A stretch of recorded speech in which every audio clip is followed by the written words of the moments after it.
Station, this is Houston. Are you ready for the event? We are ready for the event. Copy that. JSC PAO, this is Mission Control. Houston, please call station for a voice check. Station, this is Courtney Beasley with JSC PAO. How do you hear me? Hello, Courtney. We got you loud and clear. How us? I hear you loud and clear. It's good to see all of your smiling faces today. We'll be taking questions today through the phone bridge and on social media using the hashtag AskNASA. But before we begin taking questions, we'll hear some opening remarks from Tom Marshburn. Tom, take it away. Oh, sure. I tell you what, it's been a huge honor to be living and working aboard the International Space Station. We've all had quite a bit of time with a lot of work to do over the last several months, working through Expedition 66 and 67, but we've had a lot of fun as well. 3 spacewalks, robotic operations, lots of visiting vehicles, and of course the first private astronaut mission. Those crewmates are with us on board right now.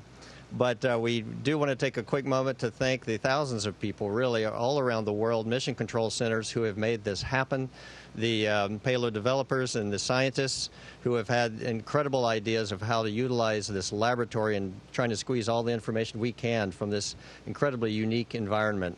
So we're excited to be here talking to you today, and we're ready to take your questions. All right, thanks, Tom. We'll begin taking questions now. Our first is from Jeff Faust with Space News. Good afternoon. I wanted to ask, you've had the Axiom 1 private astronauts on the station for nearly a week now. What's it been like sharing the station with them, and have they been good house guests?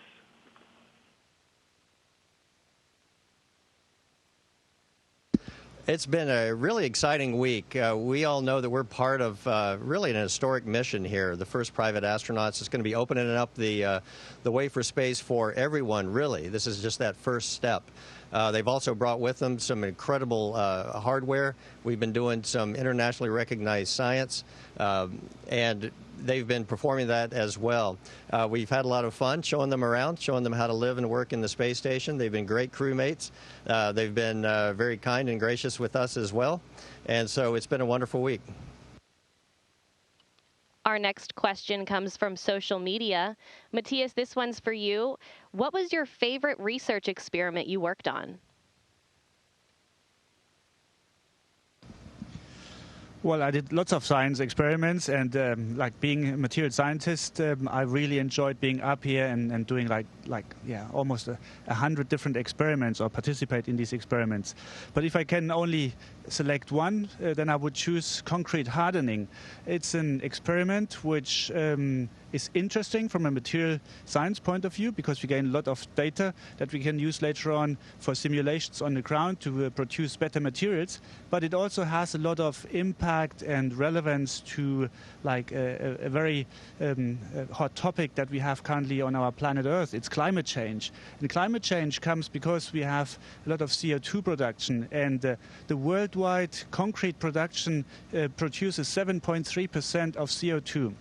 So if we can improve this process, reduce the CO2 emissions due to concrete mixing and all the building industry, then we actually have a massive contribution against climate change. And so this is probably the experiment with the highest impact, I would hope.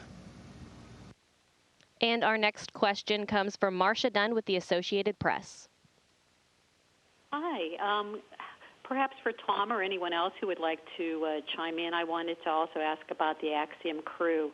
I'm wondering, was it intrusive in any way having 4 guests move in to your home for a whole week, and any safety concerns? And now that you've experienced this, could just about anybody pull off something like that, flying into space and spending a week at the space station? Thank you.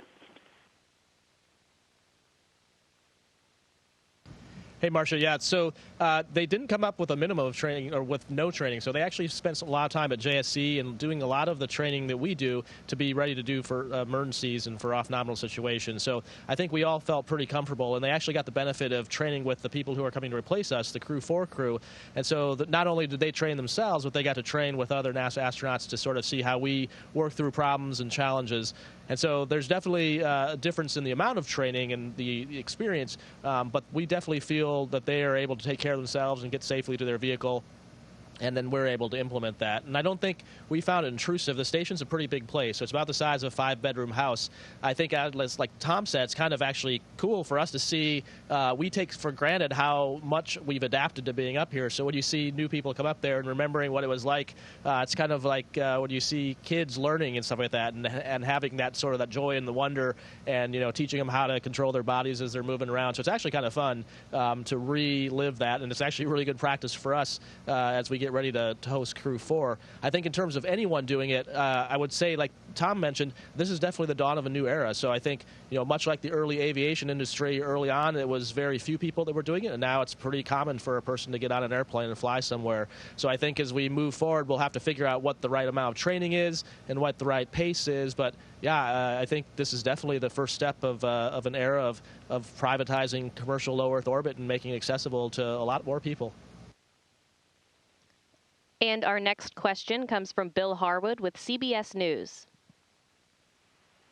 Hey guys, Bill Harwood at the Kennedy Space Center. I'm going to waste my question with a standard reporter question for crews coming home. I'd like each of you to tell us what you're looking forward to the most back on Earth after 6 months, 5.5 months in space. Thanks.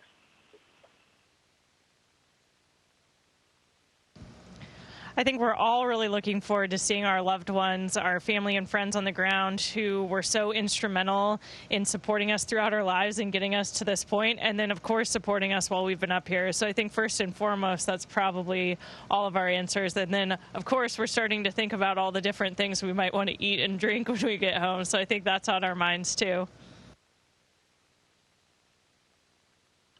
All right, and our next question. I'll just add a hot bath to that. I think we'd all like that. That does sound nice. Our next question comes from Robert Perlman with Collect Space. Hi, for Raja and Kayla. Before you flew, you said that you were really excited about the turtle takeover of the space station, and you expected some references or declarations to appear during your stay. We all saw your zero-G indicator, FOW, but can you share other ways turtles have manifested aboard the space station? Yeah, it really has been a turtle takeover. Of course, we have FOW, our zero-G indicator. We've had some turtle T-shirts that we've worn. And it's also been really fun to engage with our classmates who are on the ground. A lot of our classmates stay on CAPCOM, or Capsule Communicator and Mission Control, so we get to actually talk to them on the loops for operational comm. That's been really exciting. We had an all-turtle EVA, which was pretty great. Raj and I did a spacewalk together, which was really cool. So we've had a lot of good turtle time, and we are looking forward to welcoming Bob Hines and Jessica Watkins on Crew-4. So we'll have 4 turtles up here. Our next question comes from David Curley with Discovery Channel. Thank you very much. David Curley from Discovery. Kayla, as a rookie, several years wanting to be an astronaut, years training, can you give us a sense of expectations and reality of a long-term stay and a spacewalk? And Raj, like the stash, can you talk about parachutes and the lagging force chute? Do you have any concerns on return? Thank you both.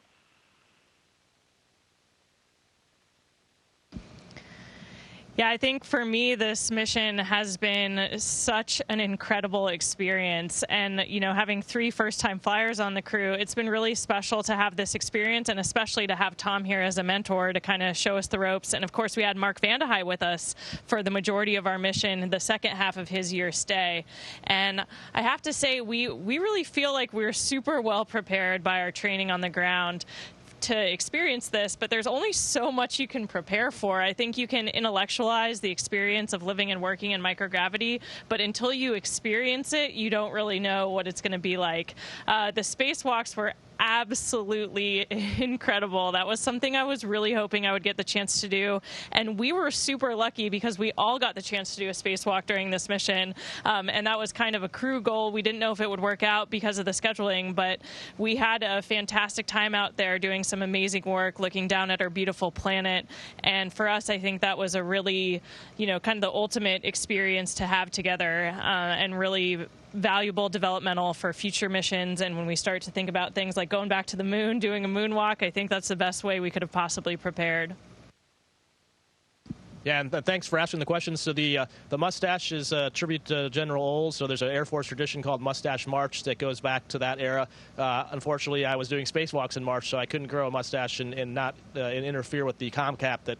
But I still owe the Air Force a few weeks, so I'm taking it into April. As for the shoots, so there's tons of people on the ground that look at reviews, look at that data. One of the good things about having 4 shoots on a system is that you can actually do just fine with 3 of them. So all the lagging shoots we've seen have been within the family of what they predict and within the models, and all the descent rates have been completely nominal. And so it's all well within the expected behavior. I mean, visually it looks odd when you see it, but it's not totally unexpected. That shoot system is super complicated. But we have total confidence in the system and more importantly in the people who are asking all those questions, looking at the data, the imagery, the models. And so, yeah, we are feeling pretty confident and ready and trustful of the system and ready to go home. Our next question comes from Zach with the Launchpad News. Yes, good morning, Space Station. Back from Edmonton, Canada. Raja, Matthias, and Kayla, this was your first space flight.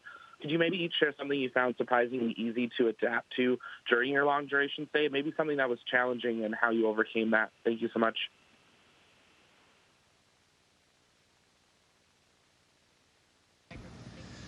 Well, it's like the first days up here, everyone needs to adapt to the environment, that everything is three-dimensional, the room is three-dimensional.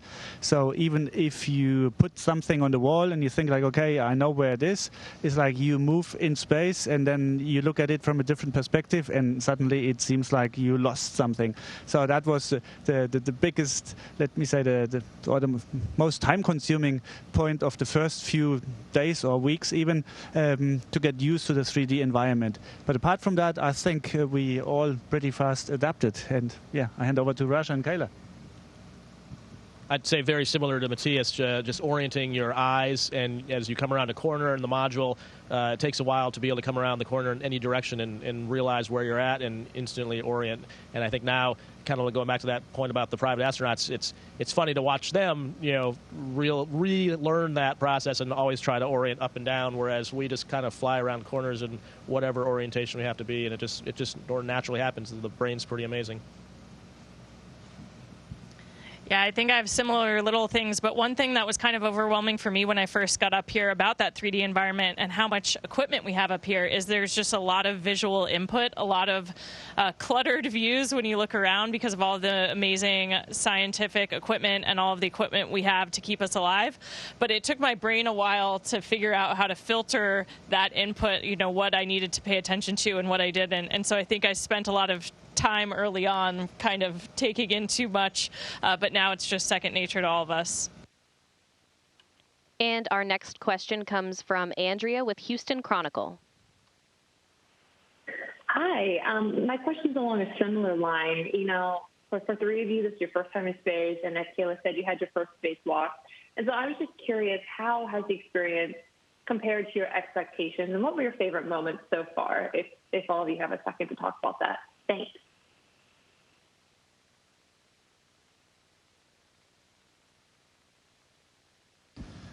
Well, I mean, it's like, if I need to summarize like the highlights of this mission, definitely it's the launch, sitting on the rocket and being like accelerated from 0 to 28,000 kilometers per hour within a few seconds or minutes. And then arriving here on the station, like opening the hatch, it felt like, I know this station, and obviously we all know it because we trained so long for it, but then it was completely new and then we had to discover it. So like exploration inside the space station definitely was also a highlight. And then the spacewalk. It's entering again a completely new world, stepping out of this fabulous station and being out there in space. So these were definitely my 3 highlights, and hopefully the landing will be the next. I think for me, just the simple act of looking out the window is probably the highlight of up here, and that's something I try to do every day, every night, and whenever I have the opportunity, because it's just something you really want to relish as much as you can. And so that for me has been the highlight, and far exceeded. I think I academically understood what it would be to look at the Earth, and you can look at it on a computer, you can look at the HD cams on the NASA feed of what it looks like, but to actually take that in with your eyes, it's pretty overwhelming. I think for me, the most impactful thing has been the opportunity to work not only with our crew, but the amazing flight control teams all around the world. It's an incredibly fulfilling experience to be part of such a mission-driven organization who's accomplishing so much every single day. And when I look back on the things that we've had the honor and privilege to be a part of over the last 5 months, it gives me goosebumps every time I think about it. And this crew is just really special. We all really love each other, and we've had such a fabulous time up here. We, of course, missed Mark. We had 5 months up here with him as well, and just had a phenomenal time enjoying this experience together. And I'll just add in there, I was a bit surprised to find out how emotional I got when I got to see my crewmates see space for the first time and watch them look out the windows. I suited them up for their first EVAs, and how protective I felt and how emotional it was to see them go out the hatch. I had a hard time getting any work done. I was going window to window to watch them and make sure they were okay. And of course, they did a fabulous job. So that's been a hugely fulfilling and wonderful experience to have 3 crewmates. I mean, they've gone from being rookies, and they inspire me every day now when we start the workday. We're acting like veterans in the first couple of weeks, and that's been a hugely wonderful thing to witness. And our next question comes from Chelsea Goad with space.com. Hi, thank you so much for taking my question. My question is for the rookies on board who are no longer rookies. How would you all feel about returning to station? Obviously, I can assume, but would you all want to fly on a return mission to station? And if and when you return, what would you do differently, whether that's the food you request or the way that you schedule your time? How would you do things similarly or differently next time around?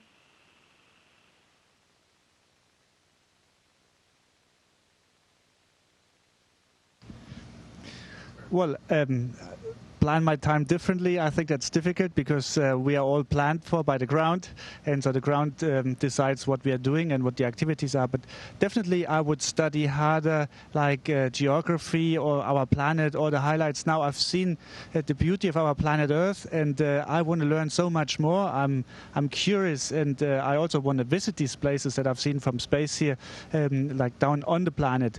And so next flight, hopefully I prepare better, study harder, so that I just look out of the window and know exactly where I am. Currently, I still need also support from the computer and the maps, and so yeah, that is my big goal for the next mission. Yeah, I think for me it's partially a result of COVID, so I think naturally it may be a little bit better, but we didn't get the opportunity to travel to a lot of the places and meet people in person. So I think for me, one of the missing pieces, or one of the things I'm sad about, it's amazing science we get to do, but it'd be really even better if you got to meet the people you're talking to in person. And so we're making life-changing discoveries up here on the behalf of the scientists and engineers who thought of these things, but we only get to hear them over the radio, and so we didn't get a chance to meet them in person, or at least not without masks on, over a Zoom call or Teams call. So I think in the future it'd be really good, and even in post-flight, to go back and meet some of those teams and see the impacts of what that's doing. So I think that would be what I do different next time.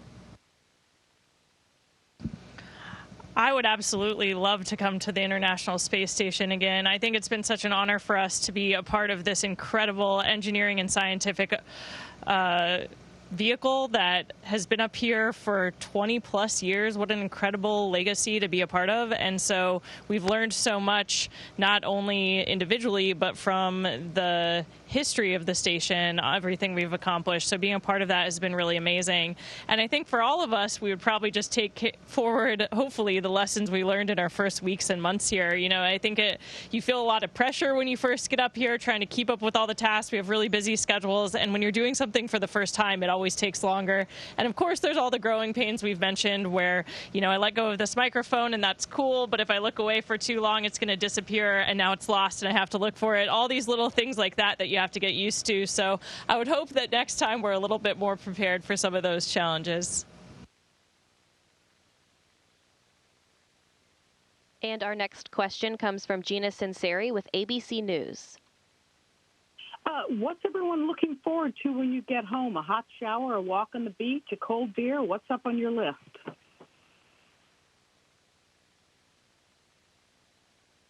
Yes.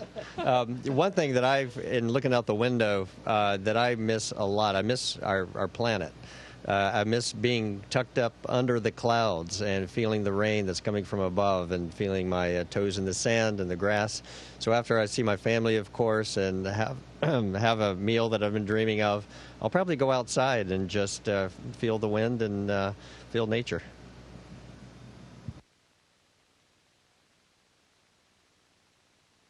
And our next question comes from Stephen Clark with Spaceflight Now. Thanks for taking my question. Stephen Clark from Spaceflight Now. I think my question's for Tom Marshburn.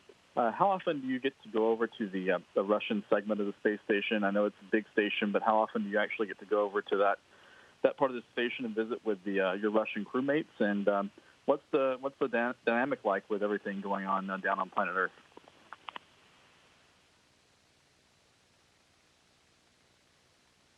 Yeah, actually, I mean, it's open traffic between the two areas of the module, the Russian segment and the USOS. So every day we go over there, and we often have a meal, usually have a meal together, at least once on the weekend, maybe watch a movie together. And, of course, we have tasks that they have an EVA coming up. We've been over to work with them on that as well. So it's been a very collegial, very friendly relationship together up here, and we're working together. You know, we rely on each other for our survival. It is a dangerous environment, and so we just go with our training. We go with recognizing that we are all up here for the same purpose, to explore and to keep this space station maintained and to keep performing the science on in our laboratories. And so that is all we focused on. So the dynamic hasn't changed. You know, we have about a 40-year history of working with the Russians, and that is all still very much in work and in play here. And it's been a real pleasure working with our colleagues. Our next question comes from Bill Harwood with CBS News. Yeah, I just wanted to follow up on Gina's question. My earlier question, we heard from Kayla and Tom about what they're looking forward to. How about Raja and Matthias? Could you give us some sense of what you guys are looking forward to when you get back? Thanks. Yeah, I think very similar in terms of the immediate things. You know, I can't wait to see my wife and kids. They'll hopefully get to meet us on the plane when we land. And so, yeah, giving them all hugs. I think, you know, I get goosebumps just thinking about actually that moment of getting to see them. I mean, just seeing the pictures of my kids, how much they've grown in 6 months since they're younger. It's pretty amazing and makes you realize how much you've missed. I think beyond that, I think what I'm most looking forward to is getting back to work. I mean, there's a whole Artemis program going strong, and, you know, we should be seeing that first one launch shortly after we get back on the ground, and all of us are going to be doing different jobs with exploration, both, you know, maintaining this lab, but also working on exploration and working on the Artemis program and all the elements for that. So there's a whole lot of testing, development, and building going on, and yeah, looking forward to getting our hands dirty in that. For me, it's the same. It's like I'm looking forward to see my family and my friends again, and just like being with them, but also being outside, smelling planet Earth. Because up here we are in a laboratory, so basically the air here is always filtered and the smells are very limited. So I'm looking forward to the richness of nature, to also being exposed to the wind, the sun, jumping into water, swimming. What I'm looking least forward to is gravity, because I think like the first few days or maybe even the first few weeks we need to learn again how to adapt to gravity. And so once this is over, probably I can enjoy again fully planet Earth. All right, that's all the time we have for today. Crew-3, we can't believe you're in the home stretch of your mission, and we're looking forward to having you back here on Earth. Thanks for all of you who tuned in and asked questions through our various platforms today. We'll see you next time. Station, this is Houston ACR. That concludes the event. Thank you to all participants. Station, we are now resuming normal operational audio communications.